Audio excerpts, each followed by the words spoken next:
Hangin' with Mr. Douglas. Hey everybody, thank you for hanging. I appreciate you being here. Quick little heads up before we get into the episode.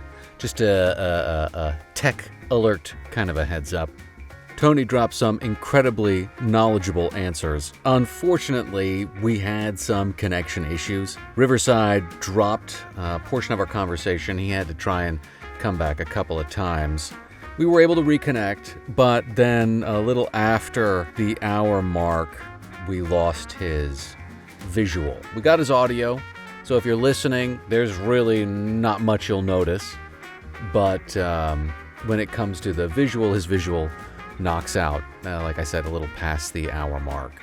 The section that was dropped was a section where he went into some pretty interesting detail when it came to a decentralized autonomous organizational style structure of utilizing crypto to manage and optimize the systems that he is going to be putting into place. The information is on his website, so check out his website. That's UnifyHQ, UNIPHIHQ.com. I'll say it quite a bit in the episode. One of the things he does talk about, and we were able to catch a portion of it, was utilizing crypto NFTs to tie to actual physical hemp blocks. And the NFT that you have will rise in value with however many blocks are accumulated on the NFT. Eventually, after holding the NFT for some time and having enough blocks accumulated, you would be able to then have enough blocks to build your home, which was a fascinating use case for crypto, the real fi. But yeah, I did the best I could with what I was able to get out of Riverside. Unfortunately, that connection issue, you do the best you can. You do the best you can with what you have, and Tony was a trooper in not giving up and continuously coming back and giving some really great information. I had a great time. Thank you again, Tony. I hope you all enjoy it, and thank you all for hanging. All right, here we go. Welcome, everybody. Welcome back to Hangin' with Mr. Douglas, where the premise of the show is past the point of asking whether or not it's real. We know the answer. The question is, what can we do about it? Today, we have the privilege of a high-density nutrient source of information and inspiration, and our guest, Tony, known as Farmer Till I Die or Get Disappeared on X, with a future looking like we'll be surveilled, clocked, measured, and managed with every breath we take and every bite we eat by a tech elite. I have to go searching for alternatives, and Tony's got one. I've been following him for some time on X and will admit I enjoy clicking through the simultaneously invigorating and calming imagery he produces on natural alternative home styles, as well as his website UnifyHQ.com, spelled UNIPHIHQ.com, where you can find plots of land on offer and plans for decentralized chemical-free farms and homesteads getting ready to be deployed. He's a Marine Corps veteran, regenerative farming and permaculture expert, homestead community architect, and rejuvenator of the American dream.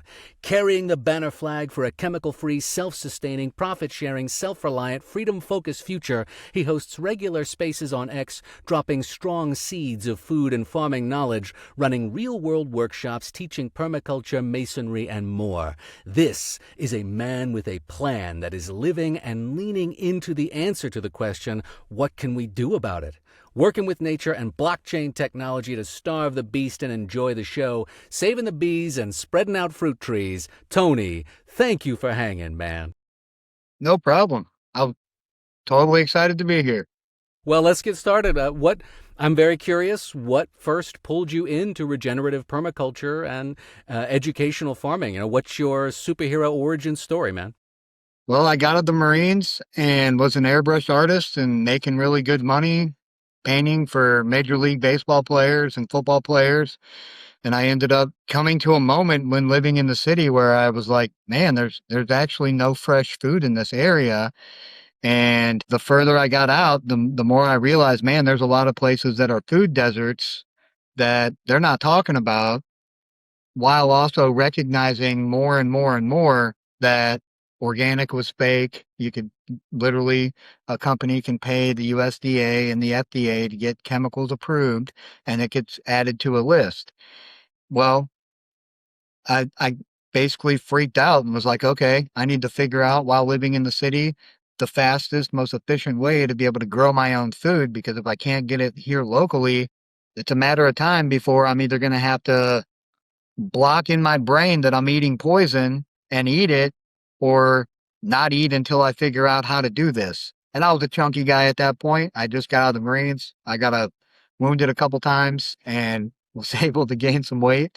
So I had some weight to shed, and I fasted. I taught myself aquaponics. I started as much gardening in the yard as I could. I did not have much of a yard. A section of it was parking lot, and it didn't take long before the city started messing with me. Well, you can't grow this. It's hanging over your fence. You can't do this. You need to put up a fence. And they didn't recognize that I had nothing else better to do. So I showed up on Thursdays and argued, like, okay, if this is a real courtroom, where's the judge? Oh, there's no judge in here. So what is this? Just some kind of kangaroo court where you guys are making shit up? And I would just talk shit to the point to where nobody there that had a ticket would pay. We'd all leave. And when they started losing money, they left me alone. And then my neighbors started coming over and asking me questions. Why is the city messing with you so much? And I told them, I'm like, look, they took a picture of my tomatoes that are hanging over the fence and said they're noxious weeds. I went into their little kangaroo court with their pictures and asked where the expert was that marked these as noxious weeds. And then I held up my degree for horticulture and said, I'm an expert and these are fucking tomatoes. You all are retarded. So next time I show up here, you're going to pay me $800 for wasting my time as an expert to call your asses out. So I started charging them, and I learned there's this secret that they play against you that you can play against them. And that's basically you go win the court case against them, and then you take that judgment straight to one of them shady ass debt dealers and sell their debt for 75 cents on the dollar and collect your money. Because trying to take them back to court, back to court, back to court to get your money is a waste of time. They don't technically have to pay. So sell it to a debt dealer and then make it their problem. It's easy. Wow. It doesn't take That's much to awesome. bankrupt a cop shop or a corrupt city hall. So my GI Bill to go back to school and finish up the degrees and do the things I needed to. During that time, I met my current wife, and at probably 6 months after graduating, said, let's sell all our shit, get out of the apartment, and do whatever it takes to figure out how to get land. And this was 2013. So by that point, I had a pretty good reputation for helping people basically get them excited and encouraged into looking into regenerative farming because I hadn't done it much myself yet. And same thing with permaculture. But I knew a lot about aquaponics, and I'd been doing it for about 2 years at that point, inside and outside. So we basically sold all our stuff, bought a truck and a camper, and we're basically living at the places where I was building a greenhouse or a system while we were stacking money to buy our place where we live now. And that's the Unify HQ. And we basically went around Missouri, learned the architecture, learned the people, and basically identifying as many different kinds of plants that I could so that I would know, all right, in this part of Missouri, it's got a lot of persimmons, it's got a lot of hickory, it's got a lot of pecans, it's got a lot of this. Whereas you go up north, there's much less of that kind of stuff. And basically scouting out, okay, if we were to find the perfect piece of property, not just for ourselves, but for people to come and rejuvenate an area, this would be this area within the Ozarks is by far the cheapest land, the most resources, the cheapest taxes, the least government intervention, and it's made it an easy place for people to come and do similar to like we're going to do, which is do the proof of work for a lot of these Hempcrete homes. Because there's no zoning and codes, we can build the proof of concepts. I can shoot them with my 50 cal. We can ram them with trucks. We can show that they're much stronger than the chalk and stick board poisonous homes that most people live in today, and create a demand for it. And that's how we change these laws and get this stuff going in our favor, is by creating a demand for it. Beautiful, man. I mean, that's fantastic. And big fan of Hempcrete. as well as aquaponics. And I actually, a long time ago, thought about when I was living in Chicago at the time, I had a similar impetus and found that the Ozarks were, yeah, I mean, there was primo land out there and it's affordable. It's fantastic. So the fact that you've done the research and had come to similar conclusions is heartening. And your origin story is really cool, man. I mean, if anybody's going to be leading a kind of movement into a new way of living, I take inspiration and confidence that someone like you said, I don't think so, Quartz, and threw it right back at them. And that's a nice little tip as well. Sell it to the debt collectors and make it their problem. Make a little money off of it, too. You're a badass. Let's just go ahead and say it. Fantastic. Is there anything else that came about in your journey before you had found Unify HQ that made you choose this particular space? My grandpa's from St. Genevieve, which is east of here on the Mississippi. You were talking about how the Dow would organize the price of the block until it reaches parity, and sorry, we lost connection. But yeah, on the this Dow will is basically. this on the Ethereum blockchain? I haven't picked yet. I've been looking at Base, Avalanche, Ethereum, Gotcha. Solana. We haven't made up our mind yet. Most of the NFTs that I already have live right now for camping, for merge packs, for those kinds of things, they're on the Ethereum blockchain through OpenSea. But the DAO gives people the option to buy a handful. Yeah, they can buy a handful of tokens and hold them, and they'll get paid out dividends in either money or either tokens or actual blocks, with the intent that they hold them for a long time, a year or two, and then they'd have enough blocks to build their home. Ah, that is cool. That is a reason to hodl right there. Hodl and build your house. Badass. Wow. Okay. I mean, that's tying in technology with nature. I like that. Bitcoin was kind of the keystone to this. I got into Bitcoin in 2011, and by 2017 had given up on hardware mining. It was too expensive. It was too loud. It took up too much electricity. Even here in Missouri, the electricity costs, if Bitcoin got below 65 grand or so, it was no longer feasible. So I spent a lot of time and a lot of money going through the internet trying to find legit NFTs that basically were utility coded to being terahash from an actual mine. And 4 years ago, I found one, but then I forgot about it. And I just got back into it about 2 years ago. The website is called Go Miners, and they have a token. It's called the Go Miner token, but they have several data centers that are big ass Bitcoin mines, and they sell you 1 terahash at well, I think maybe half a terahash is the smallest you can buy, but you receive this as an actual NFT. You can transfer it to a different wallet. As long as it's in their system, it is mining, okay? And it is mining every day, no matter what. And it basically comes down to 1 terahash equals 50 Satoshis a day. And it gets complicated when you talk about the electricity rate and all that, because you can buy mines that have a different watt per terahash. And the higher that number is, the more expensive it is to run that mine. But they also have a built-in protection. So you switch the toggle over, and if your mine doesn't make enough money to cover its own bills, it just freezes and it doesn't cost you anything. But I had the idea a couple months ago back to take 25% of whatever the people spend for their lot and put it toward a mine, because they are NFTs. Each one has a specific number. Each one has a goofy little picture, their own traits, with the intention that for each of these communities, we assign an NFT mine and take the money, a portion of the sales, and build this mine so that once it's big enough, they don't have to pay their membership benefit fees to live there. They just get to live there for free.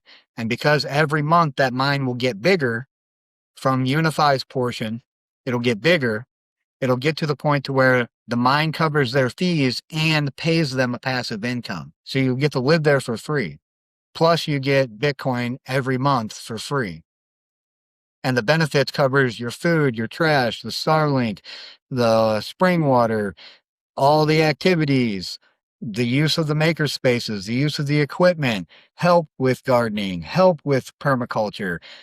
When you buy a lot, you also get to pick the fruit trees, the berry trees, and the livestock that you want. It comes with the lot. Whether it's a farmstead or not, it comes with the lot.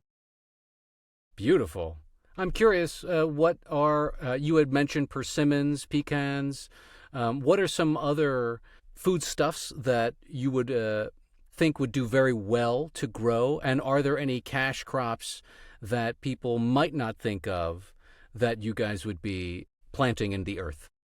Well, there are so many, it's hard to list. Just on our 6 acres, we have those that I mentioned, uh, plus 2 kinds of apples, 3 kinds of pears, plums, limes, lemons, 6 kinds of figs, Cavendish bananas, Valencia oranges, uh, 2 kinds of asparagus, blackberries, gooseberries, elderberries. We're going to probably plant currants soon. Goji berries, mulberries. Like I said, it's a huge list, and that's just growing here within our 6 acre food forest. And all of our trees are old enough to where we can air graft them and plant them right into our other properties or into your yard, and that year they make fruit. There's no wait. How old is your food forest? We've been here since 2017, and we didn't plant the persimmons. We didn't Man, plant so mature. sassafras. And the 25 acres that's where the healers community is has over an acre of pawpaws. Oh, awesome. You guys are already humming along. That's fantastic.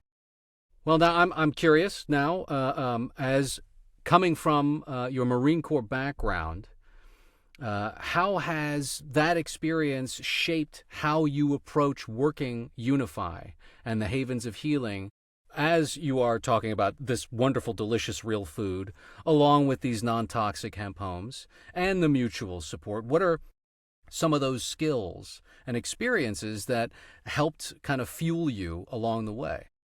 I'm a people person, and the fact that I don't have to yell at people to get things done makes it that much easier. I wasn't the Marine that was yelling all the time anyway. Uh, but there are a lot of you have to approach everybody as an individual, especially when we're working. And if it's dangerous, whether we're stacking stone, the cinder blocks we're building a tower for now, each one weighs 50 pounds. If you drop it on your foot, it's going to crush your foot. There is no safety net. And so being in the Marines taught me how to deal with a whole lot of different types of people. And I also was instructor for a bunch of different marksmanship things for about a year and a half. So I taught sniper school, I taught coaches course, I taught close combat marksmanship. I competed on the Marine Corps division team for basically all of the Pacific Rim area, space Olympic level stuff. And being able to take the kid that plays the tuba and get him from barely hitting the target to being an expert within 2 weeks. I ended up getting a lot of the people that couldn't shoot and basically making them experts. And it was teaching them the basics. And growing up on a racehorse farm that's extremely dangerous, you have to basically have a heightened sense of awareness, especially I was a 6-year-old. So as a 6-year-old, walking through a barn with horses that were taller than me, if I wasn't paying attention, I'd have been crushed or stepped on, or just a quick movement of a horse's head would have taken me out. So I had to be always on my toes and always aware. So being able to transfer that kind of situational awareness into football and then the Marine Corps, I always took it very serious. And again, the Marines was easy compared to growing up on a racehorse farm. In the Marines, I got to sleep until 5:30. I only ever had to run X amount. We had standards we could reach. Because of the way we raced our horses, there was no so the rules were basically our horse had to go to the racetrack one day that week before it raced. That was the only stipulation. So if you signed up for your horse to race on Friday night when the biggest money race was, it had to show up one day that week from Friday to the next Friday when it raced. So we would take our horses there and we would walk them around the track one at a time because we had our own track and we did all our training at home. They had no idea how fast our horses were. They had no idea how deep our track was. They had no idea what our training regimes were. Most of those guys were renting the huge barns and controlled the track. So by us having our own place, we basically were able to dominate them because they had no clue. Most of the pictures hanging in my dad's trophy room are of us, our horse crossing the finish line. When the camera snaps, there's no other horse in the picture. Wow. That's badass, man. Very cool. Okay, you talked about a heightened sense of awareness from largely working with massive animals at a small size and young age. How would you describe that heightened sense of awareness? And if you could begin to teach it, how would you begin to teach that heightened sense of awareness? It's taken many years to figure it out, but it comes down to an adrenaline dump. As a kid, it was fear because of the horses until I got used to it. And then my body would no longer have the adrenaline dump. But you learn basically through your heartbeats, because your heart's kind of like a sensor. When something fishy happens, you're going to feel it in your gut, and then your heart's going to start to beat fast. As soon as your heart starts to beat fast, that's when your mind needs to be aware that something is about to happen. Because when, for instance, you're in a gunfight, or you see a car crash, or something traumatic happens, that's basically when your brain switches from your conscious, active view of everything to taking in everything the subconscious is taking in and making it apparent to you. It almost seems slow motion, but then it actually goes and stores it in your hard drive so that the next time your gut feels funny, your heart starts beating fast, it tells your brain, hey, this is what happened last time. Be prepared for that. And in combat, you will get to the point to where you can kind of predict the future a couple seconds ahead. And I've heard a lot of MMA guys talk about the same thing where they can literally see what's coming and then do the counter move necessary. Whoa. Thank you. That's awesome. And that is some insight. Feel it in the gut and then feel it in your heart. Recognize that your mind is going to open up and your subconscious will be pouring out, giving you, 360 situational awareness almost. Yeah, I mean, sometimes I've heard people talk about being ahead. So it's almost like they were out of their body seeing what was going on and then coming back and being like, all right, there's a guy to the right, there's a guy to the left, blah, blah, blah, blah, blah, and be able to point out things that were either going to pop out at us seconds or milliseconds later, to just, you see as you're running ahead, there's a down telephone pole and you need to jump at this exact time or you're going to smash your face. Whoa.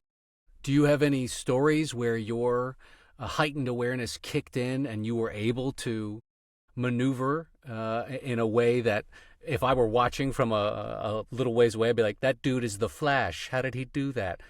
Any interesting events like that? Yeah, there's a lot. One of the biggest ones that you can actually look up. So I was a part of 1-3 during the Battle of Fallujah that went down in 2003, 2004. And 1-3 was supposed to be the reserve guys out floating around in the Persian Gulf. And if anything popped off, we were to come in and help. Well, the guy in charge was not a full bird colonel yet, and he'd never been to combat. So in order for him to get to combat and get promoted, he needed to get us all off these boats. And we were in the area for less than 30 days before we ended up in Kuwait doing the training necessary to go into Iraq. And we did. Well, the whole time there, I knew from talking to some of my other friends that there was no way we were just going to go out and be the reserves. There was too much stuff going on, and the chances of us being called in to actually do combat was going to be significantly higher than normal. And the issue I had myself was the unit I was with, 1-3, had not been to combat since Vietnam. So none of these kids that were under us, I was a sergeant at the time, had been to combat. And a couple of them had been to Afghanistan but didn't see any action. A couple of them had been to the Philippines and didn't see any action. And because they didn't see any action, thought they were going to be hot shits. But we had 3 months on the boats on the way there to train. And somehow it got around that I was one of the only ones on the boats that was close quarters combat certified. And I ended up teaching, starting with our boat and then flying to the other boats and teaching all the Marines the latest close quarters battle tactics. And the one that stuck out the most that got us on the news was that common sense dictates a lot of these things, but if you engage an enemy that's wearing body armor, you no longer do a standard 2 to the chest, 1 to the head. You immediately switch and just start shooting them all in the head. So you find one guy with body armor and it changes the game. Okay. And I taught 3,000 of these guys this trick. Well, within the first couple of days of us actually breaching the walls and entering Fallujah, the Marine Corps had to start a Marine Corps-wide investigation because they thought our Marine battalion was executing people because there were so many headshots that had been taken. Wow. Nah, you guys were surviving. And with skill and prowess. That is intense. Yeah. Thank you for sharing that. Other than things that we couldn't help, other than some things we couldn't help, like a vehicle-borne IED and a helicopter crash, we didn't start losing Marines in combat until the higher-ups started changing the rules. When we weren't allowed to throw grenades in houses, when we weren't allowed to shoot rockets, when we no longer had the tanks with us, because tanks have the technology to see through walls, which is an advantage to us. Less of us die. And when they pulled all those things back, then we started engaging people house to house. And I think we lost 7 Marines in the first couple weeks after that happened. So we went almost a month straight in combat with no losses. And then guys just started popping off. Wow. Oh, I mean, it's nice to hear that the Marines themselves are still top notch. It may be the orders from above that get you guys gimped. But wow, man, thank you for sharing that. I appreciate that, and it heartens me all the more. Yeah, I mean, I didn't know that it was all CIA theater at the time. I had no clue. We recovered and destroyed millions upon millions of dollars worth of weapons. Brand new M16s that were better than the ones we were issued, still in the crates, still in the grease. MP5s, Sterling grease guns, mountains of mines, illegal anti-personnel mines. And it was all stuff that we basically funded years before, and either we gave it to them or we gave them the money so that they could buy it from the guys that we sold it to earlier. And there were no weapons of mass destruction there. There was a whole lot of gold that disappeared, and there was a whole lot of ancient cuneiform cylinders that disappeared, but we didn't even care about the oil. I mean, look, we're still occupying Iraq, and nothing's changed for us. Did you, in your experience over there, come across any ancient relics or anything like that? I've seen a lot of cool stuff. I was inside Saddam's palace. I seen the Buddha statues carved out of the mountains before they were blown up. Some of the mansions were pretty cool. I went to at least. What was Saddam's palace like? Well, by the time I got there, it was pretty much been looted and trashed, but the architecture of it was amazing. And I've always been into architecture. Before my very first duty station, from 99 to about 2001, 2002, I was in Rota, Spain, and from Spain deployed all over Europe. So I got to see Notre Dame in person. I got to go see Versailles. I got to go see a whole lot of the old cathedrals throughout Spain and throughout France and throughout Italy. I've been to the Vatican multiple times. and was studying the sacred geometry and the architecture, and I've tried to incorporate that into my building designs as much as I can because I believe that architecture, that beauty also has to do with healing. It helps speed up healing, and different shapes make different colors, make different sounds, and the Egyptian priests used to use those things on a monumental level, meaning literally Heliopolis and Memphis and a bunch of the old school places were places of healing where you would walk through those pillars. They would use big hammers and ring those pillars, and the priest at the other end could basically see through those vibrations and see what was messing you up. And then at the other end, they'd either give you the herbs and the things necessary to heal you, or walk you the other direction and ring different pillars to heal you that way. And that's just some of the stuff that's been taken away from us. Awesome. Awesome. I am lightly familiar with the ancient Egyptians' usage of color and sound. Was there anything like that that you had seen, or any other kind of sacred geometrical structures while you were overseas that has still stayed with you? I've seen a lot of really cool castles in Ireland and Scotland. Um, I mean, the Versailles itself is, I don't think, is as impressive as the garden behind it. It's miles and all self-feeding. It's really crazy. Um, I don't recommend Naples. They have a problem with dead bodies stacking up and not picking up the trash. They always had union issues down there. And so just if you drive through there to get to Pompeii, that's okay, but don't stay in Naples or Napoli, as it says on the side. Napoli is a no-go, okay? You can drive through, but that's about it. Okay, well, I Yep. appreciate that. That's so okay. With all of this knowledge of sacred geometry, you had said this is inspiring to you. How do you want to first begin to integrate it, and what are some like far off, large goal, long term visions that you have for incorporating sacred geometry and associated structural aspects into Unify and these decentralized communities? Well, I think it starts at the micro and then we zoom out to the macro. So where we're placing the houses will be in order, where the gardens go will be in order. And when you look at it from above, you'll be able to see another order to everything. And it'll all trap the water, it'll all feed itself, it'll all be set up so that it's also collecting the max amount of light when it needs to.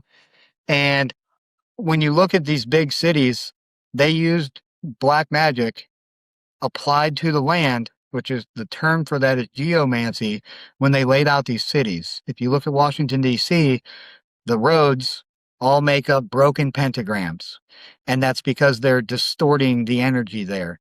If they were complete pentagrams, they would represent male and female energy in harmony, not distortion. So by breaking the legs off of those pentagrams in different places, they disturb the energy in that swamp. And the Capitol complex makes an owl, referencing Baal and Moloch and their gods. And when you look at these complexes from the sky, you can literally see that they've literally, from the sky, made pictures. And those pictures are sigils. And they usually run along ley lines, which have a higher magnetic current than other places. And it's all about energy, whether they're trying to steal the energy or they're trying to um, make an area more dense than another area. And they'll fight over property lines to put churches on and things like that because they know if they put their church in this position facing this direction, it's going to get even more tidings than the one that's 100 feet down the road. And it's all about that money for them because their God requires blood and treasure, and money is treasure. Yeah, that very insightful too when it comes to the perspective from above creating these kind of symbols, these sigils.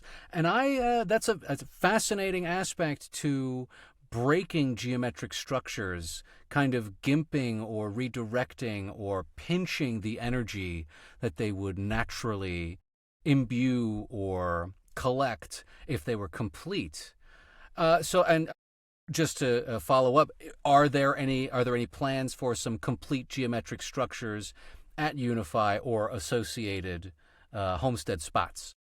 Yeah, from the roads to the trees to your actual home. So if you look at a geodesic dome from the top down, it actually makes a specific frequency. And when they talk about building them, they also call it they uh, determine how big you can make it by how many frequencies it has, and that's how many layers worth of triangles. So I learned this about 10 or more, yeah, 10 or so years ago, that a mantra, when a Buddhist or an Indian dot not feather does the mantra, it makes a very specific cymatic shape on the plate. Okay. And that is called a mandala. And when you take a mandala and you turn it into a 3D shape, it becomes another fancy word that in their language means kingdom. So they're literally taking a sound and making the shape. And then when it comes 3D, like a 3D printer would come in and print it, it would be a kingdom. And you would see it has a castle or a temple and then all these other places around it. And they were making it with words. Well, the same thing is applied to a geodesic dome. When you look at it, it is making the same shapes as their mandala or as their mantras and their mandalas. And each one, depending on the frequency or how high rate of higher or lower rate of the triangles determines what the shape and how complex the shape is. And they range from, I think, pretty close to, if not nailing, the solfeggial frequencies, which are the 9 bass tones that supposedly create everything. And we can basically build a home that its sound, even though you can't hear it, that sound that it's resonating is healing or is nature or is one of these other attributes that that frequency embodies. Wow, that's fantastic. Step in your home and be healed. It is a 3D mantra turned kingdom. Do you recall any of the particular tones? Is it the Om tone that they utilize to generate? So I would consider the Om to be like the master frequency because it has all, if you say it all out, Om Mani Na Padre, like they do, and break it down to the syllables, it's their whole language in one saying. So each one of these would be one of those specific enunciations. Very cool. Very cool. Wow. I mean, that's a definite, beautiful future built with sound for vibrationatory healing. That is impressive, man. I've not heard of people wanting to employ such specific use of frequency in the 3D to create homes. I mean, that's really, really Yeah, awesome. Okay, well, I'm excited, there's so I another have to guy. ask. Oh, go ahead, go ahead.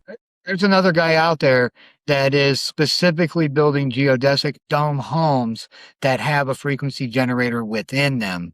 We're just doing it a little different. We're not putting a frequency generator in there. We're building them so that it is the frequency. When we build our spa at the healers community, it's basically going to have different sections for different healing modalities. So there's going to be a hot tub area, a cold plunge area, a sensory deprivation tank area, a sound healing room, red light therapy, plus all the other light therapies, a rife machine, inversion tables, massage tables, and then an apothecary. And then on the other side is going to be the community kitchen for all the community members. Our version of a community kitchen is the community's grocery store. By paying your $500 a month for your membership benefits, get you access into the community kitchen. On one side is cheese, eggs, raw milk of a whole bunch of different kinds, sheep, goats, cows. Um, Same with the cheeses. And it'll be like a fancy grocery store where there'll be jellies and jams and pickles and ferments and all those kinds of things. And then also a freezer section where you can get your T-bones and all your other meats. It's all grown and raised between us within our community, our network of farms, and the Amish that's between us and the other community. So far, we can provide everything we need between us, but here in the next 2 years, the Amish will just basically help because we won't need them. Cool. I didn't know that there was an Amish population in Missouri. How big is the Amish population where you are? So this group moved here 3 years ago. They built their store last year and have been cooking with gas ever since. In April, I talked to the main guy and was like, hey, if you put a raw milk stand out here with a cooler, I promise you people will buy your milk. But we also want to buy X amount of gallons a week from you. How can we do that? And they were able to figure out within a month how to do both. And so now they have a fresh raw milk stand because their spot, there's no AC in there anyway. So it's easier to just have a cooler out by the road where you can pull in, put your money in, grab your glass jugs of milk and roll on. And, and the same thing with that's how we get our milk. We just pay them ahead of time and then go pick it up. Fresh from the source. Awesome. Yeah, we just this year built up our goat herd to where by next year we'll have a full-on dairy herd of our own for goats. We don't plan on having any cows anytime soon, though, just because this area of the Ozarks is almost nothing but cow ranches, and they don't spray anything. They don't feed their cows any craziness, so it's super clean out here. Cows are covered. Awesome. How far along are you? I mean, the healing space that you described with the Rife machine. How far along are you into actually being able to have people come and test drive all that stuff? So we have the stuff now. We're just testing it out here at headquarters. Some of the people that are coming that have bought lots at the healers community that want a workspace within are certified masseuses. One of the guys has 6 different certifications from Thai to uh, some fancy certificate for working on people that are basically stuck in cubicles all day. He lives up by the city, so he has a lot of those kind of customers. And one of the ladies has a rice machine already and has been working with it for a while. A lot of the people are gardeners and know their own tinctures. Plus, we have an extensive library of herbs and how to use them. Um, During the COVID years, I was able to collect up a whole lot of seeds that weren't taken from the stores. So Burpee was the biggest violator. Normally, at the end of the season, those places collect up all the seeds that weren't sold and they destroy them.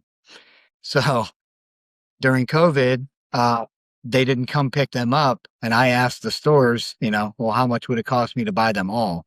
So I bought multi-millions of dollars worth of seeds for a couple $100 several years in a row. And we have millions of dollars worth of herbs, flowers, and vegetables that we will never, ever be able to plant. But we have enough of them so that if something bad does happen, we could literally get the whole country growing food. Wow. You are your own Iceland seed bank. That's fantastic. Okay, I got to ask, because this is all very exciting. The way you describe all of this stuff is incredibly inspiring. Take me through the process. So, I mean, people found this conversation. They go to your website. They are into it. I'm all about it. What does the step-by-step process look like for someone who wants to sign up? Yep. And we try to make all this as easy as possible. So once you figure out which one of the communities or what you actually want to go check out, you hit the visit tour button within the website and you come check it out, right? I would never try to tell you to go buy something sight unseen. And I also know if you actually show up here, you're motivated. You took the time and the money to come out and check it out. And once you see the land, it sells itself.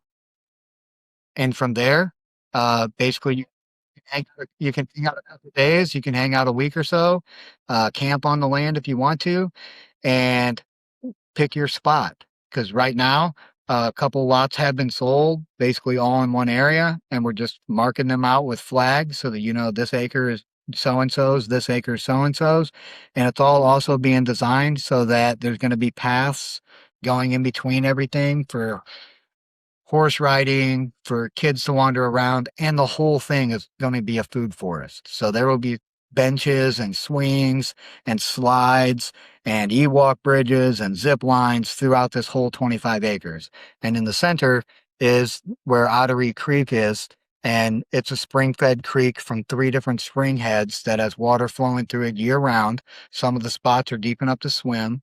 A lot of it's bedrock, and the other side of that creek is also our 10 acres, and nothing behind it can ever be owned. It's all national forest. So we pretty much have thousands of acres at our disposal to go play in, hunt in, and come see for yourself. Amazing. Okay, so people would sign up, come visit, fall in love, and go from there. I know you guys have very well priced offers on your site. Talk about how you offer it via crypto. You use Bitcoin, right? You accept Bitcoin? Yeah, we're not trying to take precious metals so much anymore because I found out the hard way. When you have several hundred ounces, it's harder to sell than a couple coins. So we ended up taking some of those bars and just putting them in our treasury for another day. And the same discount applies to Bitcoin now. So whatever price you see on the website, it either says that's the price or take 30% off if you buy using Bitcoin. And that can be putting your deposit down or paying for the whole thing. They're not ridiculously expensive. I know of several places that are developers that charge over 50 grand an acre because they are on the river or one of those type of things. And I'm not trying to sell land to make money. I'm trying to sell land to have enough money to build community. And we don't mess with banks. There are no banks involved with any of this. I buy these properties, contract for deed or rent to own, and then pay them off as fast as I can. That way, there's no rug that can ever be pulled from us. I'm good friends with the people that I buy the well, so far the properties that we bought, and they're happy and motivated because of what I'm doing. They actually want me to build a couple homes on some of their other properties as well.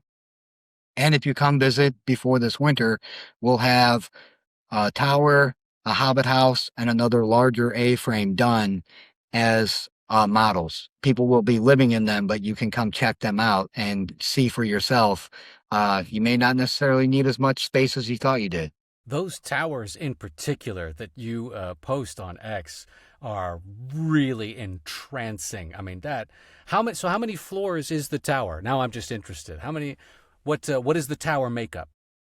So a tower doesn't have to be round. It can be round, hexagon, octagon, or square. But it's anything over 2 stories. Anything over 2 stories in that shape would be considered a tower. A single story one of those would technically be a Hobbit home. Do you bury the Hobbit homes That's an or option. burn them? So we can dig them into the hill. They can be standalone. They can be partially buried. It's totally up to them. And with all these things, we have multiple different ways we can build them. Because it's such a rich area of resources, we get stone for under it's 35 cents a ton. It costs me more to have the dump truck bring it to us and sort it out than it does the stone itself. And that's where the skill and knowing how to stack it really comes into play. Same thing with the cedar. I can get cedar directly from the mill, freshly cut in boards or in rough cuts for $25 a ton, which is a huge bundle, fills up the back of an entire pickup truck. And then we can take those boards and cut the edges off of them, bring them down to the thickness we want them, and actually turn them into lumber. So when you're paying $40 or $50 a linear foot for a cedar board, I'm paying $2. And we basically made it so that you're not being cost gouged. And if you help build your home, you're also going to save a lot of money. You can take one of our workshops and learn, and within a 3-part series, be able to then go out and under 3 months by yourself with 1 or 2 people build a home.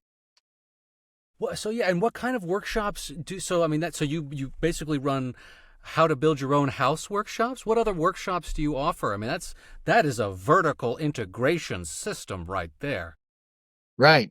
So home building, we just call it natural home building workshops, where we do hempcrete pouring, hempcrete blocks, cinder blocks, standard cinder block concrete blocks, solid stone. And when we do the concrete blocks, we show you a bunch of different ways to face them, because a lot of the ones that I show aren't solid stone. They're a cinder block core, and then they're either sprayed with concrete and made to look like rocks, or they're faced in stone so that they actually have stone sticking to them. And then A-frames, that's pretty much the shortest class, because we can run through that in one weekend and you can go build one. I built the first one with myself, except for the last day. The last day, I had my son-in-law come and help me drag the metal up the 12 feet to the top of it so I could screw it down. But one person could build a 12 by 12 A-frame in a weekend and have a home. And once you learn one way, then you can give that one to your kids and make yourself a bigger one, or rent that one out and get yourself a bigger one. It's all what you want to do. Before all this, I was teaching aquaponics and permaculture, and how to can your own food, how to dehydrate and freeze dry your own food, how to salt cure and smoke meats. Just not so much prepper stuff, but more old school Amish, old school. I wouldn't really say Amish, because I do teach how to make alcohol and how to make vinegar and how to make distilled spirits and things like that. Yeah, my goodness, you teach the carrying on of civilizational tactics and practices. That is awesome. Yeah, and all these classes are free. I'd meet them never. Ah, badass. If I wanted to learn how to build a tower home, and let's say I bought a plot, I want to camp on it, and then learn how to build a tower home, what would that life cycle be? It would be basically 2 workshops. The first one would be how to do the foundation and the walls. And then the last one would be how to do the roof and finish the interior. And both of those are 3-day classes. And the stone is super duper cheap. That's pretty fantastic. Wow. It's wonderful to hear. I mean, like I said in the intro, the kind of trajectory that is being presented to us is, sorry, data center. Sorry, everything's going up. Sorry, you're going to be living in pods, and we're going to dictate your life with flock cameras and AI. You are presenting like a J.R.R. Tolkien style of hobbits and life living. I mean, it's a really beautiful future to look at. That's pretty fantastic. I'm beside myself with the kind of imagery that is passing through my mind with what you're talking about here. It sounds absolutely amazing. Well, okay, so after we got ourselves our tower home, I'm renting out my A-frame next door to people who are interested. What is a daily life like for somebody that is living in one of these decentralized eco-villages that you have set up here? What would the day-to-day be like? It's totally up to you. Nothing is mandatory. Nice. Okay. There will be things going on. If you go to the community center where the community kitchen is, there'll be basically like a tablet and an analog notebook that shows all the different work share jobs that you can do if you want. And it's an education system built into this for the kids and the folks that just don't know these things. So let's say you got 2 hours to spare that day and you want to learn how to milk goats. So you would sign up 2 weeks ahead of time and on that day show up in the goat barn and there'd be somebody there to go through the process and teach you what you need to know to milk the goats. And once you're done and you've practiced and shown that person you know what you're doing, your digital ID, your NFT for your membership will get upgraded with a badge. So next time you show up to the goat barn, you don't have to be supervised. You can just milk the goats and contribute. And this goes through welding, automotive, healing, all the different modalities that we would look for in education. And we kind of made it into a gamified system to where kids are going to want to go plant seeds. Kids are going to go do different things, but they're going to learn what they're good at and what they actually like to do so that by the time they're 18, they're already established as entrepreneurs. They've already built their own homes. They have money stacked up that while they were waiting to be adults. And a vest full of badges. That's fantastic. That actually means something and can be applied. I'm thrilled to hear this because that's a total revamp of the education system as well. Yeah, it's mostly based on the old world guild systems. Are you pulling inspiration specifically from these guild systems? Yeah, and also Very cool. A lot of the communities that are out there have some form of internal, either fediary system or way to treat labor hours, and ours is pretty easy. Um, Once we have enough temporary housing built to where we'll start bringing in more work share members, a work share member is somebody that comes in and basically puts in the least amount of actual cash to be a member, but they get a temporary home. And while they live in that temporary home, they work 5 hours a day, 3 days a week, and that goes toward them getting a lot and building their own home. And it's meant so that they're done within 3 to 5 years and they can go get a part-time job. They can do whatever they want when they're not on their workshare membership. But that also ensures that all those other little chore-like jobs also get done. So if somebody that just paid for their land, had built their home, is not a workshare member, wants to do something, those slots can be still available, but somebody's got to be there in the background to do them no matter what. Do you have anybody doing this workshare program at the moment? How many slots do you have available, or is it all filled up? It's all filled up right now. There's 3 members that are filled up right now, and we're building 3 more A-frames here at headquarters, mostly for gardeners and builders. The more builders I have, the faster I can build these homes without me having to be there myself.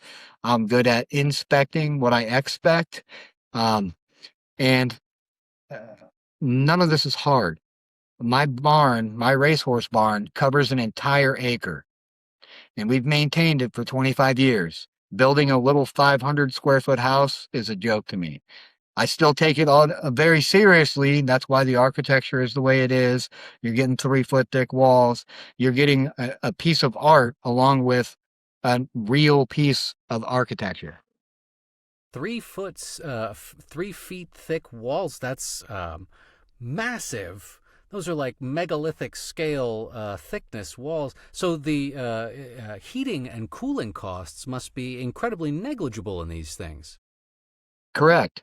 And here's my farmer pro tip. If you buy a house from us, spend the extra little bit of money to get yourself the heated floors. The heated floors pretty much negate all that.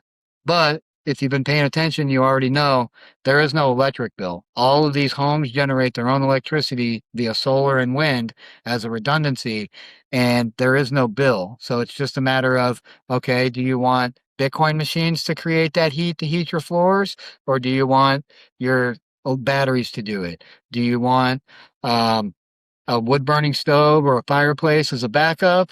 And those kind of things, you just got to properly plan. It prevents piss poor performance. Yes, absolutely. That's awesome, man.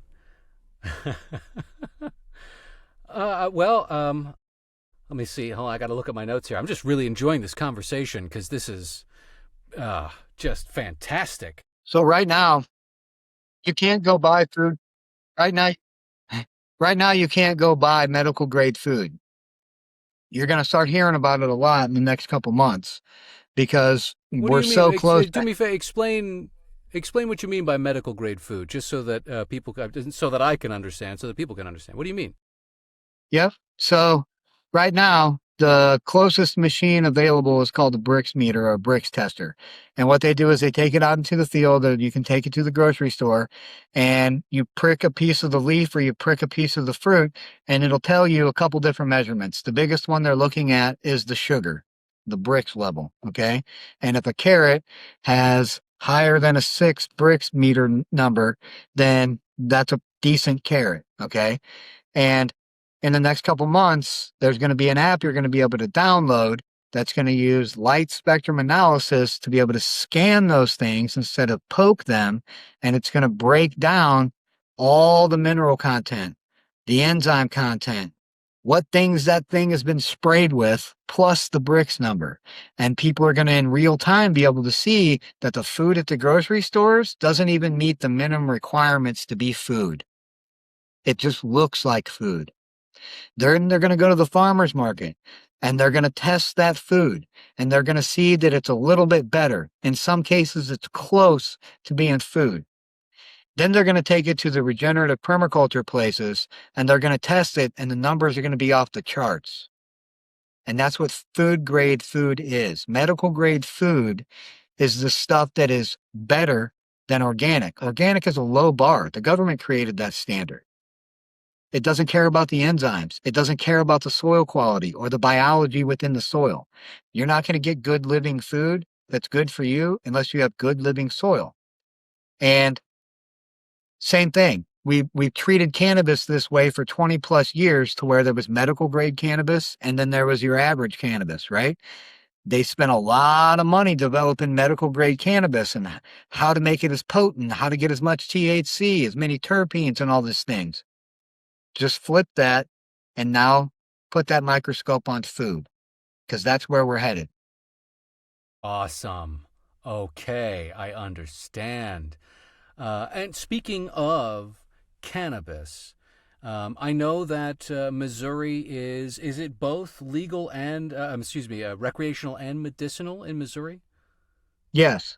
With the building of hemp homes,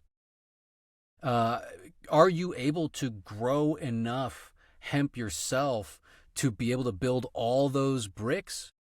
No. So what would be the problem? Okay. So there's a company in Union, Missouri called Sweetwater or something that is our supplier, and they only get hemp from the highest quality sources. One of the farms that they get most of it from is actually out of Kentucky and ran by a group of veterans. And so I'm just helping our local economy keep its wheels on the ground by buying as much of it as we can from them. I don't have any intention of growing hemp in the future, not within the communities at least. Later, we may buy specific pieces of land to grow agriculture hemp for the pith, which is the hard white part that you use to make hempcrete, for the fibers that can be turned into all kinds of things, and for the seed. We want the seed specifically for our livestock. Up until 1937, all of the animals that we were consuming were eating hemp seed or hemp in some form. Just like us, they have the same endocannabinoid system that needs that oil, that needs those good micro and macronutrients. So we've been eating food that hasn't been eating properly as well. So we're going to supplement our animals. I have been here, but we're going to supplement the community's animals with these hemp seeds so that they're also as complete and nutritious as they can be. That is something that I don't think gets talked about enough, how our food is not eating good food. And yeah, I do know that hemp seeds have like almost an entire complete vitamin makeup. They're like sweet potatoes, right? You can eat hemp seeds and like bunny rabbits and survive just because it has what the bunny rabbits lack. Not, I love bunny rabbit, whatever, but to cover all your bases, all you need is hemp seed and rabbit, and you're good to go. To have animals eating that kind of rich, dense nutrient feed and then we eat them, massive upgrade. I just read an article really recently about how hemp leaves turns out have a lot of health benefits for eating, juicing, or consuming in some form, even tea. Yep. Not going to get you high, although I have absolutely no Nope. problem with that. But yeah, it's the benefits from hemp are massive. Build your house, build your better body. Right. Get to the point where you can make toilet paper out of it and helicopters and planes and boats. I mean, it it's one of those things they purposely took away from us because we could use it instead of a whole bunch of things that poison us. And we're able to grow it for the community with just a handful of personal licenses. And as long as we're not selling it, they can't do anything about it. And a lot of what we're doing, especially with Bitcoin being the keystone here, is transacting in Bitcoin. We're the ones keeping the records. There is no outside record of what we're doing. It's all internal. We're just taking care of each other. As working, thriving communities should be doing in the first place. Man, that is fantastic. I'm curious, when it comes to food forestry, are there any kind of guild systems that work particularly well in your area? A particular fruit tree paired with a particular bush with a particular root crop. And does hemp fit into any of these guilds? I'm just curious because that would be cool. But yeah, guilds. What are some really good guilds around your area? What are you growing? So hemp grows pretty much anywhere and will work with any of the guilds. Um, in particular, we're looking at all 9 layers of the food forest as we develop things. So here at headquarters, for sure, if you wander around out back by where the houses are and by where the path is that starts the actual food forest part of it, there's a lot of logs that look like firewood, but they're not split. Those are all logs that have been inoculated for the last 5 years that we collect mushrooms from. And we can just take one log from that pile, move it to another pile somewhere else, and inoculate that whole pile. So that's the ground level in a forest. We don't really have any issues with nitrogen or fertilization. The forest feeds itself. We're more looking at what do we have to cut back, manage, or replace. So if there's dead trees, we replace them with fruit trees. If there's trees that are kind of useless to us, like a birch tree, for instance, we would replace that with a nut tree or a fruit tree. But we keep a lot of what we already have because the Ozarks is just full of sugar maples, pines, cedars, 2 different kinds of hickories, couple different kinds of oaks. Like everything feeds something else out there.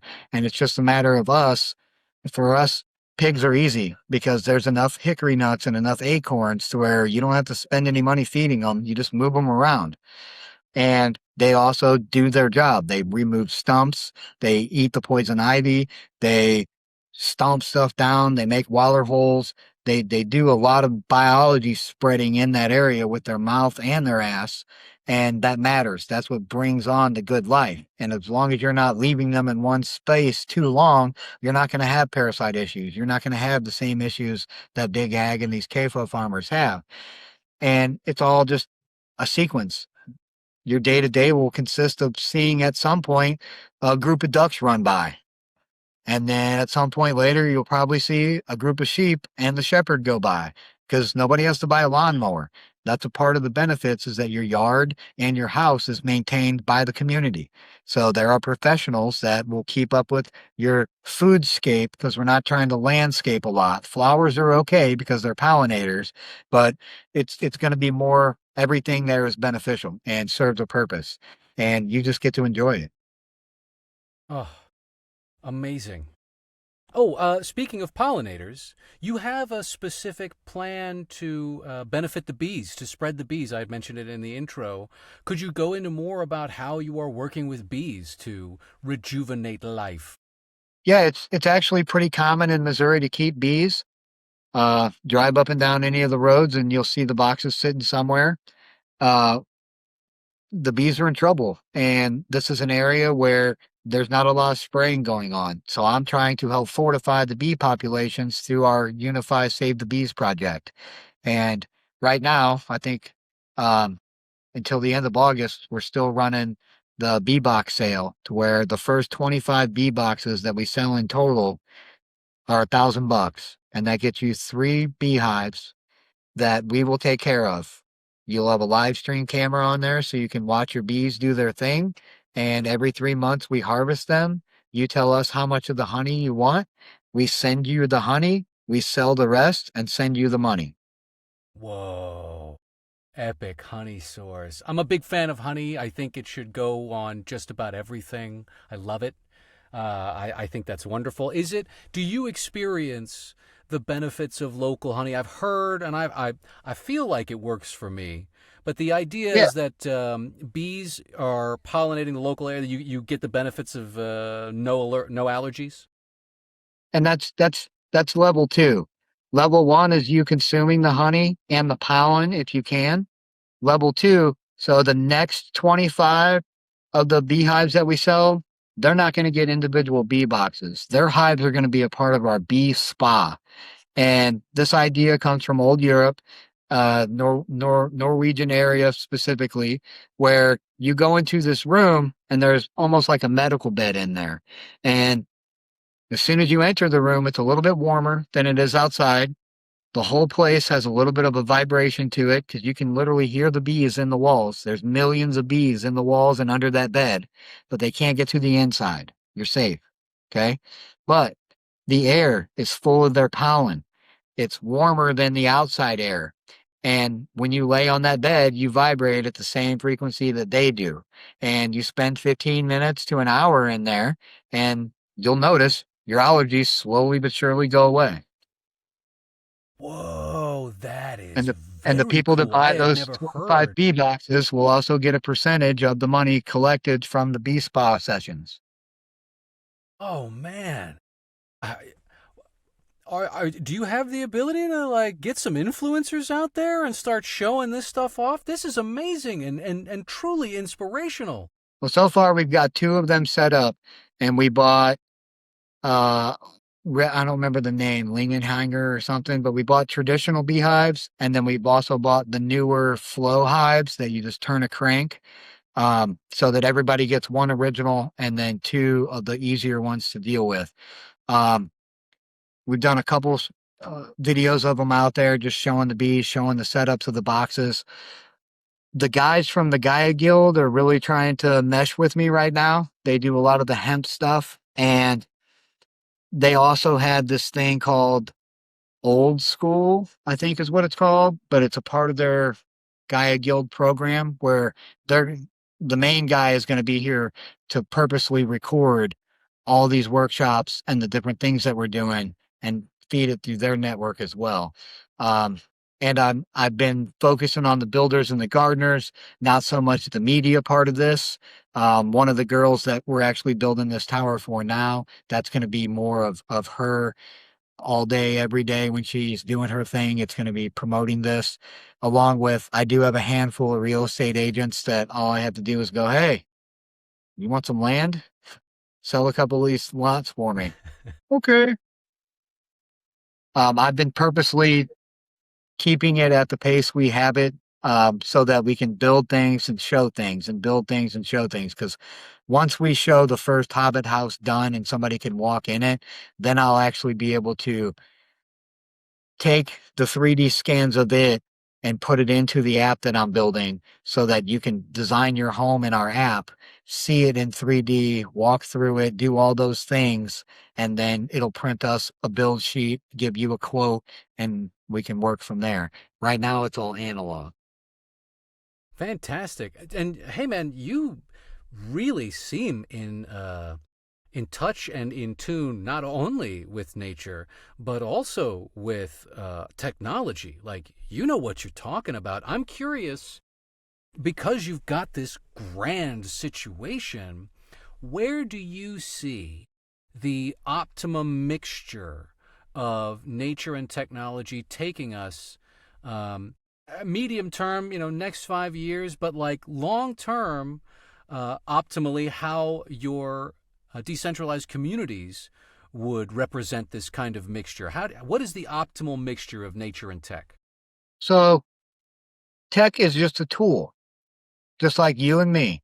And we can either be used for good or we can be used for evil. And I've seen everything from Arduino, fully automatic, fully autonomous aquaponic systems that they can control on a tablet or a phone, to the high speed lasers they're using to zap weeds and stuff within fields. Um, I'm a believer that the monocropping and the large agriculture at that scale is dying. It's actually already dead. It's just being propped up by the government. So once that money can no longer fund it, it'll be a matter of, okay, what do we do now? And I've been dealing the last 10 years with a lot of farmers that are doing just that. Once I can show them that, hey, by adding the biology, yes, it's going to hurt the first year, but add the biology this year, plant these cover crops, do these things, you'll never have to deal with those inputs again. It clicks. Oh my God. You mean all I got to do is move cows through here and I don't have to spend 100 grand on fertilizer? You mean I don't need this $500,000 tractor? All that stuff stacks up. And a lot of these guys are in positions to where they have to perform at a shitty level because of the sprays and the inputs, and they're basically killing everything but what they need to produce in order to produce a low inferior product. Um, they only care about the money. So when they can save X amount of dollars per bushel, it's a big, big, big deal. And I can kind of through the years been able to go now, okay, that worked, right? And they're, oh, hell yeah, blah, blah, blah, blah, blah. Well, cool. Now just adjust it this way and add this layer to it until they're growing 5 or 6 things that they're really good at with no inputs. And they're either selling it direct to customers or to a contract wholesaler, but they're making a living with way less work, way less exposure to chemicals. They're making more money and their land is improving. I grew up in Illinois. It's fucking dead there. The soil looks like sand. It's such a crappy tan color. There's no life in it. You can walk through any of those fields and not see any bugs. And it's because the last 50 plus years, everything there has been heavily every kind of spray concentrate. If Monsanto or Bayer makes it, they're spraying it for sure because Monsanto's headquarters is right across the river here in Missouri. So that area was some of the test beds for all that stuff. I don't like to say it, but the only horse that my dad ever bred and raised on his racehorse farm died at 15 of non-Hodgkin's leukemia because he literally gets sprayed on all 4 sides every year. This year was the first year that he didn't get sprayed and his peaches grew peaches. He's never had peaches before in 25 years. That is a wild stat. It's also Right. nice to hear that So, it didn't so let take me that break that long down for for you, land to okay? come back. Right. Let me break that Yeah, down yeah. for you. I'm the lead trustee to a $6 million a year operation that I don't want because of the poison. I get that. Yeah, it being, you said, right across the river from, South Illinois, um, how much of proximity compromise, damage do you think those kinds of massive sites are having and may continue to have? So I think at some point, the EPA is going to come out and declare all those farms hazardous wasteland. And that's one of the ways they're going to force people Oh, into smart wow. cities. But it affects millions of acres. But not near where you guys are, because it's, like you said, you're right Correct. on the back of national forest. So there's probably no significant agricultural spraying within 100 plus miles in either direction of us. Nice. That is a nice stat. Oh yeah. So like when I'm located in Virginia, and I love looking for land. Not only is the price of land incredibly expensive for what they're selling, but 1 or 2 acres at 20, 30, 40 grand, and the land, like you were talking about, it looks like sand compared to what you guys are offering. I mean, man, cameras need to be on your stuff because this is just beautiful, and inspiring, like I was saying. Well, okay. Hey, look, we got about a half an hour left. I figure now would be a good time for me to ask the very woo-woo weirdo questions that I am familiar with.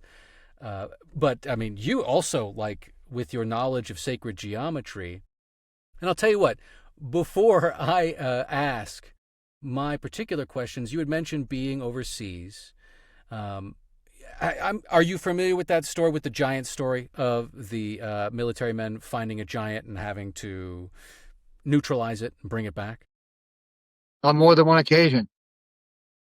On more than one. Well, oh, I would love to hear from what you are aware of within that vicinity of story. I mean, give me some crazy woo woo stories from the old country, if you've got any, if you're willing to share. I find that very fascinating. Well, what you're referring to was the Kandahar giant. And a lot more vets have been talking out about it in the last couple weeks. And it was basically a 30 plus foot tall, red haired monster. Looked like a man, but was way bigger, super thick skin. Their regular bullets would not stop it. Um, whether whether or not that was a part of the actual mission, I don't know. But it's not the first time throughout history that militaries have been sent to hunt down these kinds of things. Whoa. Were you privy to any other kind of stories like that in your time over there? Did you ever hear of anything like that? One of the weirdest things that I did hear that caught up 15, 20 years later was that one of the reasons we went to Iraq was to look for the grave site of Gilgamesh, which when you do all Yeah. the etymology and break it all down, it's all the same archetype, it's all the same entity. And they recovered it. They did recover enough DNA to where they could either make a clone or whatever they're doing down in the dumps, bring it back to life. Whoa. They found the DNA. Ooh. So, I mean, that is chilling. All the more reason to get yourself into a decentralized, bee-friendly community. Okay. So Yeah, I because just recently it put doesn't together an matter if episode talking. Go ahead. Go ahead. it doesn't matter if you believe in the Christian Bible or the Torah. They do. And this simulation, this place operates through us. And if they can feed you bullshit, especially in the religious part, they feed you this bullshit for generations and generations. It actually becomes a part of your DNA to where if there's anything that goes against it, you physically can't handle it because your parents and grandparents and great grandparents and great grandparents and great grandparents all thought somebody was coming to save them.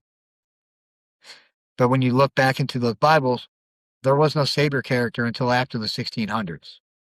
And when you look at how many times the books have been rewritten and manipulated and changed, putting your faith into something that could be and has been that corrupted is a waste of time in my world. I can't, if there's a seed of doubt, it's over. So I sought God outside of those places and have a little bit of Native American in me. So was able to ask my grandma questions about this stuff. And once I moved here to Missouri, I found a Native American church, participated in many peyote ceremonies, went through the process of becoming first a stone carrier, then a medicine man. And from that group of guys that I met there, basically trained my own group of shamans, my own group of Native American healers. And in the last 2 years, we've turned that into a 501c3, and it actually owns Unify and all its subsidiaries. So at any of our communities, we are able to host real peyote ceremonies, psychedelics, and it makes it much easier for us to be able to grow cannabis and hemp. That's fantastic. Wow. I mean, and a whole other level to taking it back old school. That is very cool. Do you also offer shamanic healings? No, that's up to you. We just give you the right tools and the right place and help you set the intention and then babysit. In your experience, and that sounds great, and also amplifying this idea that self-agency is central. You have to find it within yourself. That's pretty great. My wife just told me something ate a guinea. There's a headless guinea in my chicken coop. Farm life. Could have been a Whoa. raccoon, fox. Farm life, headless guinea. Oh, hey, but like you said, farm life. Okay, hey, that's actually really interesting. What other kinds of farm life type experiences are we city folk woefully unaware of that are fairly regular, that probably were beneficial to be more aware of? What are some regular day-to-day things that you guys experience as regular, that I would experience as regular if I were there, that, people stuck in our boxes don't experience? There's animal poop everywhere. On the porch, on the steps, in the yard. It's part of the process. Uh, there's also animals fighting all the time. Not usually predators. The reason Really? one that probably got ate was because we were gone and the dogs were in the house. Um, and then mating. There's two roosters out there. They each have their own set of ladies, and every day each one of them ladies gets serviced. There's a ram and three sheep. There's a billy goat and two ladies. And any chance they can, they're trying to reproduce. Um, if you were to take the Bible, the very first page has the instructions. It says, take care of this place, take care of each other, and replicate. Everything else is just drama and fiction. Nice. Hey, that's a t-shirt. That's great, man. Very cool. All right. I do have a question that I'd like to ask, because I did just do an episode on the jinn. In your time overseas, did you ever see any shadow beings? Did you ever hear of any stories of any discarnate voices or whispers or entities that may have been around and influencing? Yeah. Not only are those pretty common in super old places, but there's a very specific type that knows when death is coming.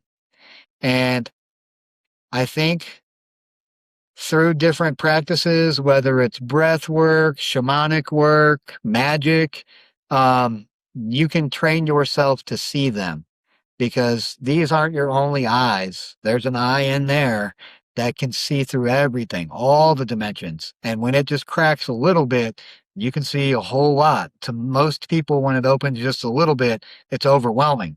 And it's so overwhelming that in the 15 minutes or so that they can see everything, they can only take back and be able to regurgitate very little of it, because the experience is so overwhelming. Um, there's a lot of ancient things that are not the same as us that never went away.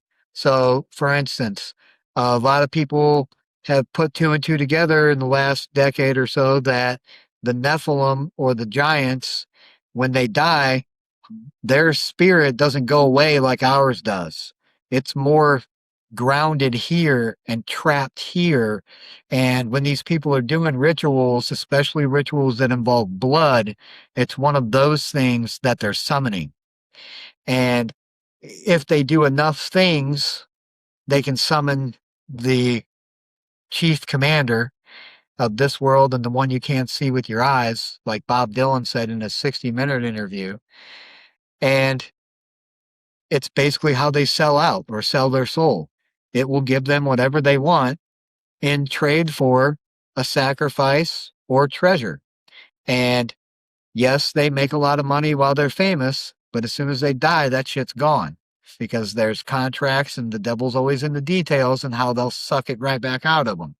And you can't look at anybody in Hollywood and you'll see at least 1 degree away, right before they got super famous, their mom died, their best friend died, their little brother died, somebody died, blood was spilled, before they took off. And then you'll not hear from them after a couple movies. And then somebody else will die and they'll do another 20 movies. They're paying their dues. These things, they want blood. And the blood is not actually the currency. It's the frequency that they're getting while the extraction, while the ritual is happening. They're feeding off of the energy that's created through fear, generally, of whoever the victim is, whether it's a child, a virgin, an adult. They have different frequency ranges that they're trying to attain. And that's what I was saying earlier. It doesn't matter if you believe in Armageddon or the devil. There's enough people that do, that they've manifested this thing. And they manifested it thousands of years ago. And it's had nothing but time to fuck with us, to change things, to change the languages. English is a trick language. It has multiple words that sound like the same words that mean different things and sound the exact same. And it's got different layers to it. We, me and you, were most likely taught Webster's words and Oxford's words. Yet there's a whole nother dictionary. I got one sitting right here. There's a whole nother dictionary. Awesome. That sounds the same. You know, these words, they sound the same. It's called Black's Law Dictionary. Law Dictionary. Yep. And the words sound the same, like average cost, applied cost, corpus, judicious, juris doctor. They all sound like English words. But the difference is these words all have a very specific meaning and consequences. See, when a lawyer speaks in these words or a judge speaks in these words, you hear one thing, but they mean a different thing. This is the lowest form of black magic there is, word trickery. And I think if you really want to start pushing things on the edge, we need to take the constitutions in each state that have already been established and go at the court system as a religion. The dude's wearing a dress. He's sitting at an altar. There's a statue of this Justitia pagan goddess somewhere in the building. They got all these paintings of boats, which represents maritime law and the Vatican. Under our constitutions, we're not allowed to be compelled to participate in somebody else's religion. And that's what they're doing. It's a religion of money extraction or currency movement. Man, you are tapping into a deep root here. So, okay, I mean, you are on top of it, into it, you know it, you get it, you understand it. You also are a medicine man.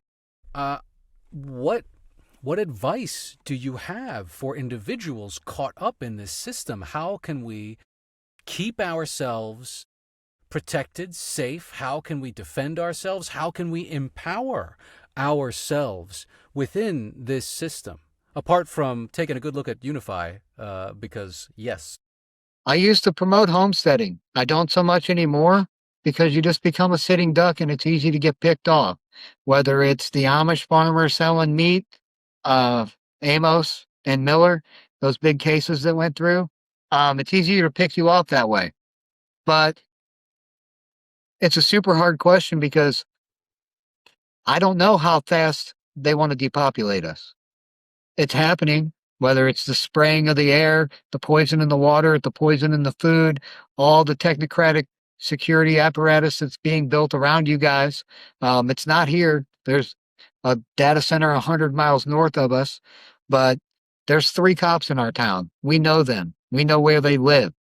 They're not going to fuck around. At the end of the day, they want to go home. When force is met with equal force, generally they go the fuck home. And out here, even though the cops are 10 minutes away, if I call them, it's going to take them an hour to get here. I can pull the trigger a lot of times in an hour. But they have no duty to. Of 2005, the Supreme Court decided the police no longer have a duty to protect us. They can also lie. So anytime that I don't have to call them, I'm not going to request their services. And the less that we request their services, the less they show up and the more they have to then go find shit. And when people get tired of getting picked on and extorted, they'll defund them. And when it comes to our communities, I took the approach of the 6 pillars of responsibility that us as adults gave away due to convenience that we can retake. And food and water are the first 2. We can grow our own food or network within a system to where we all agree that bottom line is we want chemical-free food.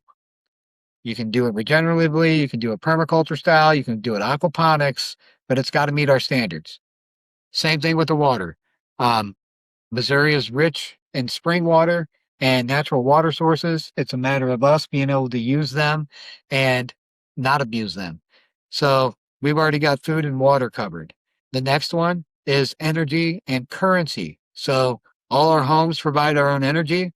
The infrastructure itself, the spa building, the barns, the animal sheds, pavilions, all those things will also be outfitted with solar and wind so that everything acts as a battery and energy producer as well. We're going to be biodigesting the septic systems and creating methane to run Bitcoin machines underground. We're not going to do any of that and frequency anything up above ground as far as the Bitcoin machines go. But when we get to the point to where there's enough manure and carbon generated, then I already heard, Bud. Thank you. 6-year-old had to tell me about the guinea too. And once we get to the point to where we can stand up a biodigester, then we'll start mining Bitcoin, and literally people will get paid for their poo. And all the transactions that take place within the community are up to them. So here it's already legal for you to use silver and gold to trade. We can also barter with whatever we want. So as a rule of thumb, we're going to pay out everything in Bitcoin, and they can convert it to whatever they want outside of that. So that handles our energy and our money. Along with, as a backup, we're going to use gold backs. They look like bills, but they're gold. They can be burned and equal the same weight as a gold, but in small measurements, easy to transact with. But for real people, if shit does hit the fan and you plan on showing up to a farm with a bunch of gold or silver, you're most likely going to be shot. But if you're not shot, they're not going to want your gold or silver. We already have enough. Yeah, you got to be competent and bring something to the table other than just a brick of something. Whoa. Well, I'm curious. I am curious because you are a medicine man, because you are so well informed and on the active edge of doing something about it spiritually, non-physically, consciousness tech-wise. How can people put themselves in a more empowering mindset? You know, you spoke about this briefly. What advice would you give? Everything is already here that you need to succeed and to thrive. And a lot of your problems are you. It's how you're looking at it. It's how you're dealing with it. It could also be the things that you're eating. If your gut bacteria is messed up, the rest of you is messed up. The heart and the brain will not work. The bacteria specifically that eats high fructose corn syrup also acts and feeds multiple different kinds of parasites. And it's been proven that they send out signals that can change your hormone levels. And what ends up happening is our consciousness goes from creative, imaginative, happy, serotonin, dopamine, all balanced, everything's good, to the very back of your brain, to the reptilian part of your brain, and all the average person can think about is feeding, eating, fighting. Who am I going to argue with, or who am I going to beat up, or who am I going to gossip about, and fucking. Those 3 things, the 3 F's, feeding, fighting, and fucking, are what the average person is consciously stuck in a loop dealing with. Dad, Yes, I'm sweet bud, I'm trying to waiting. talk. Okay, I don't think she's waiting for me, but thank you. No, the look and She already told me. This is the beautiful life. This Right. is the life. That's awesome. Thank you. That is really good advice. I think we're cool. I mean, one more question. Do you ever see any UFOs out there? You ever see anything in the night sky? And what is your take on UFOs? I think we've kind of touched upon it with the Nephilim spirits not being able to go anywhere, but just out of curiosity anymore. Yeah. So growing up, uh, my mom worked as a bartender at Busch Stadium, up a couple flights up inside the stadium where the Cardinals play baseball.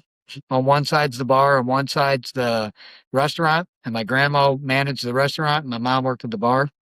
My mom had me super young.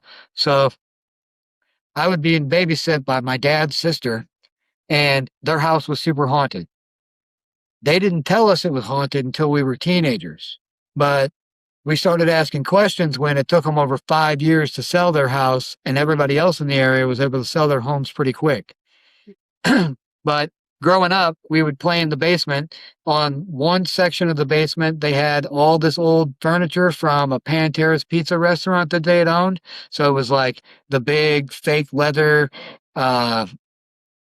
booth type chairs. And then in the other room, they had a ping pong table. And it was me, one of my brothers, and at least four of my other cousins were all babysat by my aunt at the same time. And we were all under 10. Um, we all, us cousins, can distinctly identify the clothes that these other kids were wearing, the color of their hair, the color of their eyes, their silly accents, their toys, because we played with these kids for years. We didn't find out until we were teenagers that we were the only ones that were being babysat. These other kids didn't exist. They were ghosts. But all of us 9 cousins had all seen these ghosts in the basement and interacted with them for years. And we would watch them throw their jacks and their spinning little, almost like a dreidel type thing, but it was just a top. And they had the same clothes on every time. They never changed clothes. Sometimes they asked us the same questions over and over again, like they were in a loop. And it wasn't until they were trying to sell their house where a whole bunch more of this information came out. That whole subdivision was a Spanish American War battleground, and they buried a bunch of people there, and it's haunted as fuck. And the same kind of things happen during war. When a whole bunch of people die, a whole bunch of these spirits that are actually autonomous, they can move throughout. Like I think the kids we were dealing with were more of an emotional magnetic resonance where something super traumatic happened there and it got stuck in that spot. Whereas some of these other things actually have a consciousness, whether it's a lower or higher consciousness than us, because they may not be as high a consciousness as us, but because they can live a lot longer, they can know more shit or be more tricky, right? And there's at least one time for sure where I saw something in the ocean that was definitely a ship of some kind. It was huge and like made the rest of our ships look like dwarfs and came up from underneath of us out by Japan. Um, and we were all told to just not talk about it. Um, Same thing with right before a big battle in Ramadi, Iraq. Multiple ships that look like discs were seen up in the sky. And a couple of the disposable cameras that I brought home with me and had developed, I seen different things in the sky. And it seemed like we were just being observed. They never interacted with us, but they were watching what we were doing. And more than likely, there was somebody in that group that was carrying a tactical nuclear football or a tactical nuke. They seem to be attracted to That's nuclear that's what's movement, probably going to happen in the next few weeks. Is there's going to be a false flag nuke go off overseas and start the real World War III. Because if they can do what if their plans work out, they're going to have World War III, Civil War 2.0, but not just in America, in a whole bunch of countries, and Armageddon at the same time. That's the level of blood sacrifice they need to reincarnate this thing. Talk about a breakdown. Thank you so much, Tony. I cannot appreciate you enough. Well, with that stark layout of the near future, but also in-depth understanding of what we are and how you say most of the things that are problems in our lives are ourselves, If there's one last bit of advice you could give people, Choices. what would it be? Make better choices. Make better choices. They stack up, they compound, just like in permaculture. If you apply the permaculture principles to your life, it's an alchemy, okay? And you'll become a better person by studying them and then applying them as you go along. And every decision matters, from what you put in your mouth to what you put in your eyes to what you put in your ears. You can change the outcome of a party by what you put on as music. And apply that to your daily life. Make your life better. It will ripple out. Thank you. Any good music recommendations then to leave us with? I'll give you a good mix. All right. Anything by Tool, a guy named Aaron Cam and the One Drops, and anything by the rapper B.O.B., especially the Elements mixtapes you can only find on YouTube. Badass. Tony, you are a badass. I'm so very grateful for the time you were willing to share with me today. Thank you so much. Please, unifyhq.com. Anything else you want to tell people before we go? I host spaces on X twice a week on Wednesdays at 9 p.m. Central Time. It's called Permaculture After Dark. We talk about growing things and how to get your own area settled, whether it's an apartment, a suburban house, or a farm. And it's a good time. There's a lot of experts that also show up. People that have been doing it have proof of work. This is the show me state, so you can talk and run your mouth all you want until you show me. I'm not going to believe you. And then on Fridays, I host Permaculture Meets Bitcoin at noon Central Time. And we talk about how you need to be turning everything into Satoshis, right? The more you can transact without the beast, the sooner we can starve the beast. And thanks for doing this as well. UnifyHQ.com, everybody. UnifyHQ. Oh, it's an absolute pleasure. I cannot appreciate you enough. I look forward to hearing and maybe even seeing the great success of UnifyHQ.com and all the deliciousness you will be producing in all its many forms. Thank you, Tony. You're amazing. Thanks. Thank you for hanging. Peace. It's been great. Well, that was a pretty fantastic episode. Talk about a dream life. I don't know about you, but the ability to own a Hobbit house, maybe with an adjoining tower, wizard's tower, and be able to eat the cleanest ever medical grade food that is grown right outside your doorstep, along with being around like-minded people with crystal clear, clean water. Yeah, just a lifestyle. All that honey, too. Come on. That sounded pretty great. Well, I just wanted to go through some of my percolation notes from the episode. Thank you again, Tony, for hanging. So I'm looking forward to seeing more and more pictures from this place as it matures. But let's get to it here. In the beginning, we did get a nice, clean breakdown of what he's up to over there at unifyhq.com.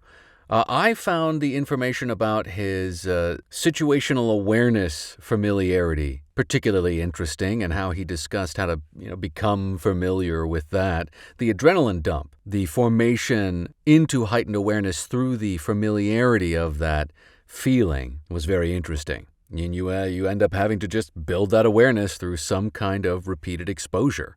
There's no armchair quarterbacking situational awareness heightening. You got to get into it. But once you get into it, eventually the body does settle into what is happening, and the unconsciousness flood, or the subconscious flood of info, is available to us more so at the conscious level. And like Tony was saying, you're able to pick up information in a way that makes you feel like you're kind of living in the future. I'm curious, what could substitute working with giant horses and real combat in order to familiarize yourself with this? I don't know, laser tag, maybe paintball? I imagine any setting where the stakes are raised would add to this in some way. And I actually, I remember when he was describing the situation, not like I am highly trained in situational awareness activation, but from doing stage work and improv work, along with a very particular instance when I was in a car crash, that sensation of kind of everything being in slow-mo, getting 360-degree awareness, kind of seeing into the future. That sensation that he described did jog my memory of when we were in high school. I think we were driving actually to go see, here we go, dating myself, the Lord of the Rings, Fellowship of the Ring movie in theaters. Driving to it, had to go drop off a friend because he needed to get home. So friend and I were driving back, and the car in front of us swerved, overcorrected, spun, hit us, and I remember seeing the car in slow-mo come at us. I saw the driver. The woman driver was like, ah, she was freaking out. Car hit us, and boom, our car, once it was struck, spun and skidded from the leftmost lane to the rightmost lane across at least a 4-lane highway. Quite the experience, but during that spin, everything was in slow motion when you could feel the sensation of valuable information. What is it? What's going to help me? What can I use? What information can I use? And its information is streaming in from all sources all at once. And your expanded capacity to be able to tap into and utilize that information. I mean, ultimately, the information was just like, hold on tight. And, we survived, clearly. We're okay. But I do recall what he was talking about when it came to that car crash. In the discussion about food quality, particular medical-grade food quality, I'm going to keep my eye out for some of those apps he was talking about when it comes to the BRICS testing app. Medical grade food was a big eye-opener for me. It will be an interesting time. How will the markets change and react to the ability for the average consumer to go into the grocery store, scan a carrot or an apple and be like, whoa, look at this. This thing is basically devoid of nutrients. What do I do? Where do I go? Will that considerably shift the market toward more localized, more natural style food production? Going to farmers markets, going to places, Amish communities, finding small homesteads that are selling direct to consumers or to local grocery stores. I have a feeling it will. Briefly, just the furthering discussion of food, how our food is not eating good food and how that in the chain of eating has certain effects that can be noticed. I thought that was fascinating, and how in his situation he's got more than enough nuts falling on the ground to where pigs are just able to eat to the point where he doesn't have to buy feed. That also just another benefit of living at Unify, or one of the future decentralized communities that will be structured similarly to what he's got over at Unify HQ. It is also just interesting to hear how effervescent, how verdant, how potent the growing situation seems to be in southern Missouri and around the Ozarks. It sounds like he picked up personal spot for Eden 2.0 to begin to spread. Exciting. Like I said, I am deeply looking forward to these pictures and the social media coming out once he's got some of these places built up. I have a sneaky suspicion, especially if you go to his website, you check out these prices, if those prices hold.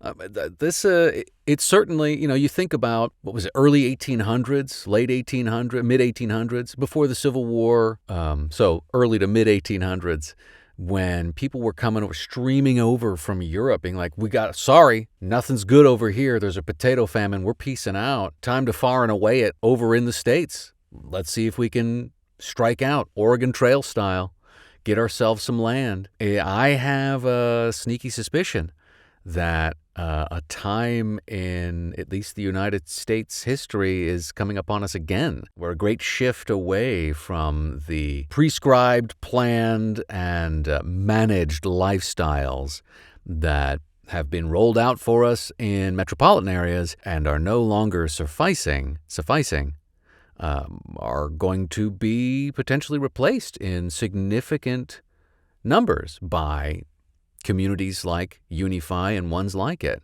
Yeah, that's my take. The B-Box deal. Hey, and also a very interesting way that is not that monetarily hefty to not only invest in a system that Tony is discussing, but also free honey or dividend honey for life. Hey, sell the excess. Look, I'm going to be opening up a Patreon soon, okay? I like that idea just personally, but who is interested? I don't know, just thinking about it. Who's interested if y'all want to dump into a fund and get some Mr. Douglas honey? That I'm down. I think that would be cool. And, if we collectively raise $1,000 and are able to buy ourselves a bee plot and have honey shipped to our door throughout the year, I mean, it would depend. It would be an experiment, because I don't know what it would generate. It would be interesting to see, however, just what that might do. That one, because I love honey, is good for you. And how about that honey medical room that he was talking about, where you vibrate to the level, to the vibratory frequency of the bees all around you, and the pollen is all around you, and you're just kind of resting in this environment and having your allergies alleviated and your body beneficially vibrated. That's some medicine right there. Not medical advice, but still compelling, quite compelling. Toward the end is when we got into some real wild information. The ghost story that he brought up, seeing the USO while he was underway, that dwarfed all the ships around him. And he did talk about several times this idea of what winds up being the story of the Nephilim, which are these entities, these gods that those in power sacrifice and prostrate themselves to. Their spirits are trapped here. Their essence, their soul, they are unable to leave like we can, like Tony says.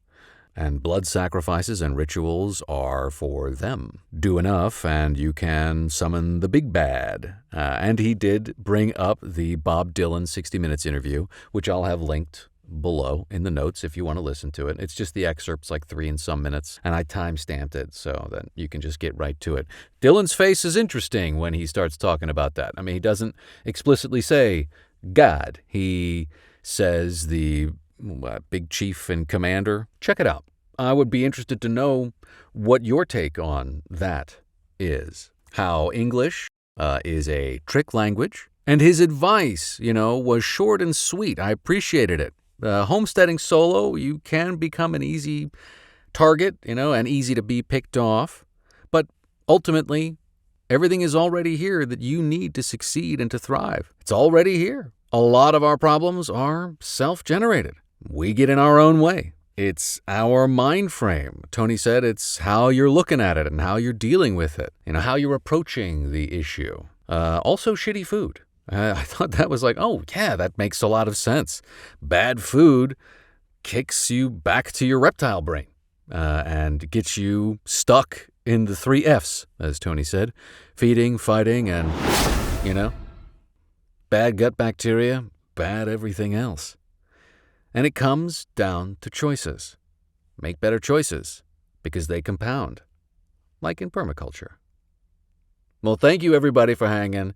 I had a great time with this one. I want to go visit at some point. If somebody wants to fund that, I'll be your travel experiment, and I'll be the one to go and take pictures and see what's up, and I can bring that information back to us all.